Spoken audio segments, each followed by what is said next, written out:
എന്താണ് നേപ്പാളിലെ ജൻസി കലാപം? അവിടുത്തെ പ്രധാനമന്ത്രി രാജിവെച്ചു, അവിടുത്തെ ആഭ്യന്തരമന്ത്രി രാജിവെച്ചു, അവിടുത്തെ പാർലമെന്റിന് ജനങ്ങൾ തീയിടുകയും ചെയ്തു. ജൻസി എന്നുള്ള ഒരു വിശേഷണം പുതുതലമുറയ്ക്കാണ് നൽകുന്നത്. പുതുതലമുറയാണ് ഈ പ്രക്ഷോഭം നടത്തുന്നത്.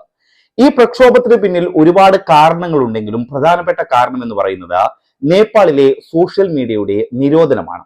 കുറച്ചാഴ്ചകൾക്ക് മുമ്പ് നേപ്പാളിലെ സുപ്രീം കോടതി സോഷ്യൽ മീഡിയയിലൂടെ പ്രചരിക്കുന്ന വ്യാജ വാർത്തകളും വർഗീയ വിദ്വേഷ പ്രചരണങ്ങളും ഒക്കെ ഒഴിവാക്കാൻ വേണ്ടി അവിടുത്തെ സർക്കാരിന് ചില നിർദ്ദേശങ്ങൾ നൽകുകയുണ്ടായി.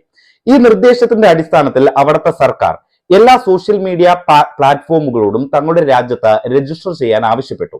ഇതുപ്രകാരം ഫേസ്ബുക്ക്, യൂട്യൂബ്, ഇൻസ്റ്റാഗ്രാം എന്നീ സോഷ്യൽ മീഡിയ പ്ലാറ്റ്ഫോമുകളൊന്നും നേപ്പാൾ സർക്കാർ പറഞ്ഞ ആ രജിസ്ട്രേഷൻ പൂർത്തിയാക്കിയില്ല. അതുകൊണ്ട് തന്നെ നേപ്പാൾ സർക്കാരിന് ആ പ്ലാറ്റ്ഫോമുകളെ ആ രാജ്യത്ത് നിരോധിക്കേണ്ടി വന്നു.